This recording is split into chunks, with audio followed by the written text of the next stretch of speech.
Saludos cordiales, queridos amigos y hermanos. Seguimos con la serie que trata de las profecías sobre Jesús de Nazaret, con el objetivo de comprobar en la Biblia hebrea si la profecía citada en el Evangelio de Mateo es el cumplimiento de un anuncio predictivo concreto. El estudio se desarrolla con una exégesis aplicada fuera de la fe y creencia, es decir, fuera de los cánones establecidos por la confesión religiosa. El marco de referencia de la serie es el siguiente. En primer lugar, la Biblia hebrea es un libro sociopolítico que interpreta desde la óptica teológica los sucesos ocurridos en los dos reinos rivales. Esto quiere decir que no es un libro histórico ni religioso, sino un conjunto de libros que juzga los hechos de ambos pueblos a través de una creencia religiosa caracterizada por la idolatría y el politeísmo. En segundo lugar, las predicciones de los profetas de la Biblia hebrea, como fue verificado ampliamente en la serie anterior, no poseen credibilidad alguna en absoluto. En tercer lugar, el pensamiento de Jesús de Galilea fue: 1. El reino mesiánico estaba cerca y Dios enviaría a sus ángeles para eliminar a los romanos e iniciar el periodo de paz y prosperidad infinita en la nación de Israel. 2. El reino mesiánico es en la tierra de Israel, nunca en el cielo ni en el corazón de la gente, y que empezaría inmediatamente después de la intervención divina con sus fuerzas angelicales. 3. El reino mesiánico es para las ovejas de Israel, nunca para los paganos o para los gentiles, o como decía Jesús de Nazaret, no es para los perrillos. 4. El mesianismo es una ideología político-nacionalista para gobernar el mundo desde Jerusalén, bajo el liderazgo del Mesías. No es un movimiento religioso, sino una acción bélica, como Jesús mismo aclaró diciendo: vine a traer guerra y no paz. 5. Para el pueblo de Israel, lo importante es la era mesiánica y no el Mesías. Lo que todos esperaban fue la era mesiánica, donde el Mesías podía ser cualquier judaíta.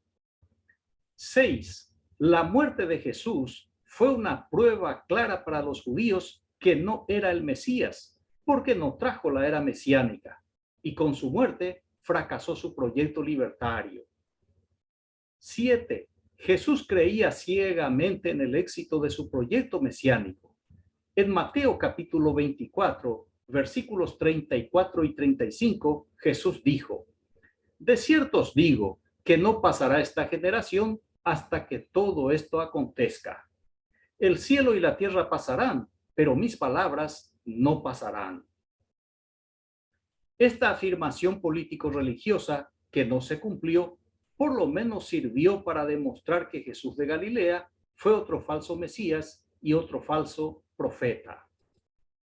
Finalmente, y en cuarto lugar, el evangelio atribuido a Mateo se escribió entre los años 80 y 100, copiado de Marcos y de la fuente Q, según los académicos. Sin embargo, estudiando a los padres de la Iglesia, hay fuertes indicios de que el autor del evangelio de Mateo haya sido Justino Mártir, el filósofo y teólogo romano del siglo II. El propósito del evangelio de Mateo es demostrar que Jesús es el Mesías prometido por el Dios idumeo Yahvé. Mateo presenta a Jesús como semidios de origen divino, redefine el concepto del reino, reforma la misión de Jesús para Israel y el mundo y le otorga poder de perdón y o condenación eterna, siguiendo la escuela doctrinal de Saulo de Tarso. Muy bien, dentro de este marco de referencia, el título de esta 11ª lección es La señal de Jonás. La profecía de Jesús de Nazaret que vamos a comprobar es la citada en Mateo capítulo 12, versículos 39 y 40. Voy a leer de la Biblia, cuya versión es Reina Valera revisada, edición 1960. Él respondió y les dijo: la generación mala y adúltera demanda señal, pero señal no le será dada, sino la señal del profeta Jonás. Porque como estuvo Jonás en el vientre del gran pez 3 días y 3 noches, Así estará el Hijo del Hombre en el corazón de la tierra 3 días y 3 noches.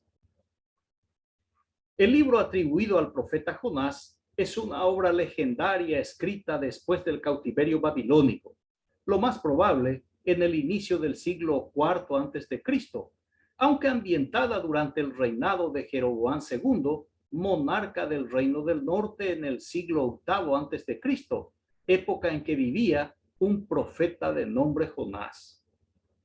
La leyenda fue elaborada por uno o varios sacerdotes de la élite sacerdotal de Jerusalén, quienes habían regresado del exilio completamente influenciados por la religión persa, el zoroastrismo, cuya doctrina se incorporó al judaísmo y sobrevive en el islamismo y en el cristianismo. La teología de la obra literaria que lleva el nombre del profeta Jonás refleja ese cambio en la concepción teológica del pueblo, un pueblo considerado elegido y apartado por una deidad. El material es una propaganda político-religiosa donde los sacerdotes creadores del Dios Yahvé proyectan la idea de un Dios internacional, quien acababa de llamar al rey persa Ciro mi ungido. Si el Dios del reino del sur se manifestó en Persia, nada impedía que operase en otro pueblo, en Nínive, la importante ciudad asiria de aquel entonces. Todo esto es ficticio, porque los hechos demuestran que el Dios Yahvé siempre abandonó a su pueblo, incluso su propio sueño de tornarle una luz para las naciones.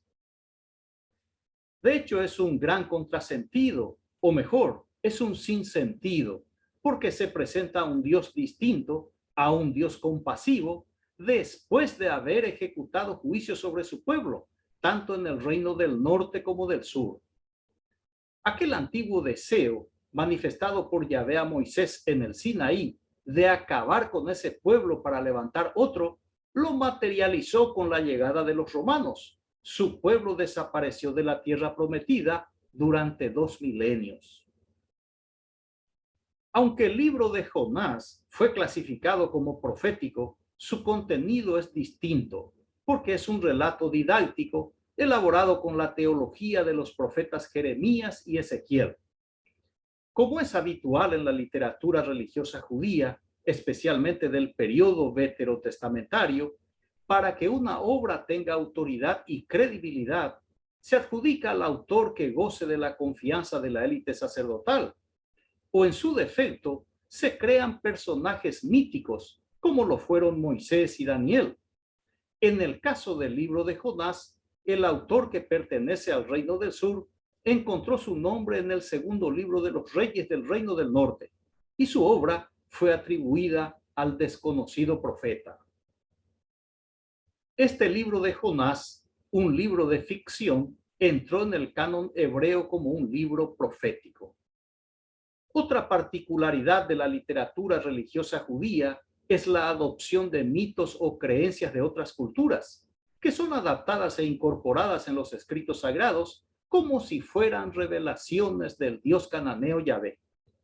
En realidad, nada es original en la Biblia hebrea, incluso el dios Yahvé, una deidad madianita al que los sacerdotes de Jerusalén le fueron dando forma, poderes y atributos a lo largo del tiempo.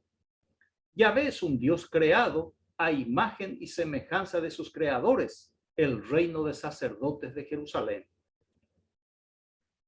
Por eso, no debe extrañar que se incluyan fábulas, como el caso del gran pez que se tragó a Jonás, una versión hebrea de la mitología griega en la que Heracles luchó durante 3 días con Gerión y Jasón pasó 3 noches en las entrañas de un dragón. La escena de Jonás reposando fue tomado del sueño de Endimión, al que Zeus bendijo otorgándole el sueño eterno, y de la representación de las deidades fluviales grecolatinas. El propósito del libro de Jonás es mostrar la superioridad del dios Yahvé sobre el dios Dagón, el dios pez de gran popularidad entre los panteones de Mesopotamia y de la costa mediterránea oriental. Dicha deidad se menciona varias veces en la Biblia hebrea como el dios de los filisteos, y quizás sea una revancha escrita porque los filisteos secuestraron al dios Yahvé con su nicho, el arca de la alianza, y lo pusieron en el templo del dios Dagón.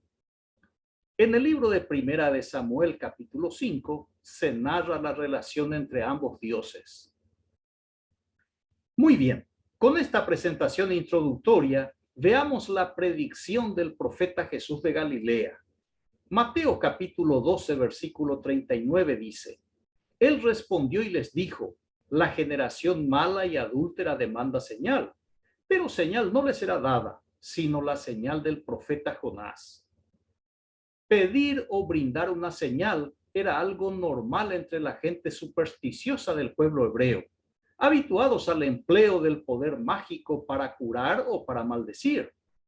Basta recordar que en la leyenda del Éxodo, el encuentro entre el mítico Moisés y el faraón se produce con señales de poderes mágicos, en el afán de convencer al otro de la superioridad de su poder o del poder de su deidad.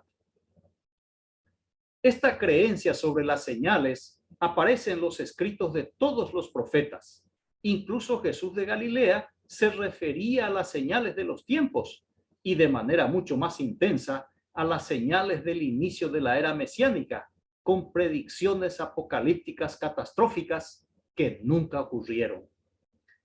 Dentro de este marco de creencias, los escribas y fariseos, después de haber escuchado una serie de acusaciones del revolucionario Jesús, le pidieron una señal, es decir, una muestra o evidencia de que él era el personaje que decía ser. Así, los religiosos le dieron una excelente oportunidad a Jesús para que todos vieran y creyeran que era el Mesías, porque Jesús nunca convenció a los diseñadores de la teología mesiánica, una ideología importada de la religión persa, el zoroastrismo, abrazada y adaptada por el judaísmo y recogida por el cristianismo. Pero la única y última prueba de que Jesús era el Mesías, consistía en liberar a su pueblo del dominio romano. Y está por demás decir, porque la historia así lo cuenta, que era un sueño imposible, era una meta inalcanzable para el fascinado religioso. En la hora H, hasta sus discípulos huyeron, y esa sí que fue una señal de impotencia y de imprudencia. El autor del Evangelio atribuido a Mateo, como todos los escritores de la Biblia cristiana, emplea la esperanza falsa o expectativa vana, primero al postergar un suceso de manera indefinida y luego al espiritualizar dicho suceso o darle nuevas interpretaciones. Con esta técnica del conejo y la zanahoria o de la promesa que nunca se cumple, el escritor pone en boca del maestro de Galilea una señal que solo se reconocería después de su muerte. Mateo capítulo 12, versículo 40 dice: porque como estuvo Jonás en el vientre del gran pez 3 días y 3 noches, así estará el Hijo del Hombre del corazón de la tierra 3 días y 3 noches. La resurrección no es un hecho histórico, porque no es repetible ni comprobable. Por tanto, solo pertenece al ámbito de la fe, de la creencia. Nunca más se volvió a ver a Jesús después de su muerte, ni jamás se le verá, porque la supuesta resurrección fue una salida al fracaso del proyecto mesiánico para calmar a los seguidores ansiosos y defraudados. Por otro lado, la supuesta resurrección de Jesús es una solución al problema planteado que el Mesías que debía liberar al pueblo del yugo romano, irónicamente, es ejecutado por el imperio. El que debía iniciar la era mesiánica está muerto y con él las ansias de libertad del pueblo oprimido. Con el tiempo se acuñó la idea de que Jesús como espíritu resucita y vive en el corazón del creyente. Con esta espiritualización se mantiene viva la esperanza de su reaparición, cosa que Jesús nunca enseñó ni siquiera pertenece al judaísmo de su época. Respecto a los 3 días y 3 noches, no sabemos cómo supo Jonás que estuvo ese tiempo sin ver la luz del sol o de la luna, ni cómo se mantuvo vivo dentro del pez sin oxígeno, o cómo no fue desfigurado por los ácidos estomacales del animal. Otro detalle no menos importante es que el profeta Jonás se dirigió al puerto de Jope con la intención de llegar a Tarsis, a España. Y estando en el mar Mediterráneo, el gran pez que le había tragado le vomitó en tierra firme, en el corazón de la Mesopotamia, donde estaba ubicada la ciudad de Nínive, lejos del Mediterráneo y sin acceso por agua. Entonces, el pez grande le vomitó con tanta presión desde el Mediterráneo que Jonás fue catapultado hasta Nínive, donde aterrizó sin paracaídas y sin perder la vida. O quizá el gran pez era un pez pájaro que vivía en el mar, pero cuando se traga a un ser humano adopta la capacidad de volar y así llegar hasta la antigua Sumeria. Son planteamientos que confirman que el relato es una fábula, aunque existe mucha gente que posee demasiada fe, que cree y defiende la experiencia de Jonás como un hecho real y milagroso. Jonás capítulo 1 versículo 17 dice: pero Jehová tenía preparado un gran pez para que tragase a Jonás, y estuvo Jonás en el vientre del pez 3 días y 3 noches. Tras la ejecución del sedicioso Jesús de Galilea, es imposible que como ser humano haya burlado la ley de la naturaleza y que sus órganos permanecieran intactos. Además, el procedimiento habitual del ejército romano es depositar los cuerpos de los malhechores ejecutados en una fosa común, habilitada para tal efecto. Eso cuenta la historia, mientras que la teología es una versión idealizada del personaje, un relato sublime del semidios que en un par de siglos sería un nuevo dios en el Imperio Romano. En cualquier caso, la señal de Jonás la repetiría Jesús, y eso se constituiría en la señal para sus interrogadores, escribas y fariseos, y en fin, para toda la nación de Israel.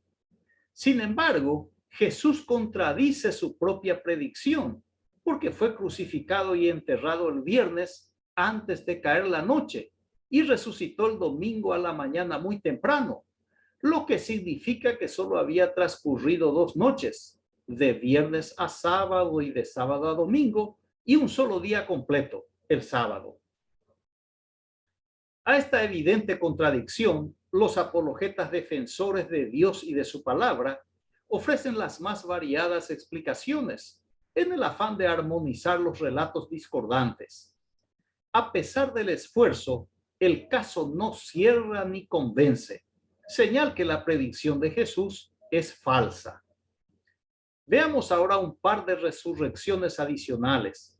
La primera fue supuestamente del discípulo amado de Jesús. Esto está en Juan 11, versículos 43 y 44. Y habiendo dicho esto, clamó a gran voz: Lázaro, ven fuera. Y el que había muerto salió, atadas las manos y los pies con vendas, y el rostro envuelto en un sudario. Jesús les dijo: desatadle y dejadle ir. El relato piadoso es fantasioso, porque el cuerpo con 4 días en estado de descomposición y el supuesto hedor era percibido fuera del sepulcro. De haber sido cierto el milagro, esta resurrección hubiera sido el caballito de batalla de Pablo y estaría en la boca de toda la nación de Israel, incluso en los escritos del historiador judío Flavio Josefo, contemporáneo de Jesús. Pero no pasa de ser otra propaganda religiosa, siguiendo la misma línea del dios Yahvé, un desconocido, frágil y tímido dios del desierto de Madián, que poco a poco le fueron otorgando atributos de otros dioses, hasta tornarlo un todopoderoso, pero como siempre y solamente en la literatura religiosa, porque fuera de ella continúa sin ningún protagonismo. Del mismo modo se procedió con Jesús de Galilea, un simple curandero fanatizado por su religión que confió en la ayuda del ser divino en quien creía para ser el Mesías de su pueblo. Así, la ideología mesiánica importada de Persia fue imposible de materializar porque dependía de la manifestación de una deidad invisible e incomprensible, quien no se dejó seducir por el arrepentimiento y el bautismo de unos cuantos devotos. El otro caso se produjo coincidentemente con la resurrección de Jesús, un fenómeno único atribuido al Dios Yahvé por el evangelista, sin considerar que el Dios de Jesús es el Dios cananeo, el Dios del reino del norte, el Dios de Israel. Jesús en la cruz gritó, Elí, Elí, que significa mi Dios, él, y nunca habló de Yahvé, el Dios del reino del sur. Mateo 27, 52 y 53 dice, y se abrieron los sepulcros, y muchos cuerpos de santos que habían dormido se levantaron y salieron de los sepulcros después de la resurrección de él, y vinieron a la santa ciudad y aparecieron a muchos.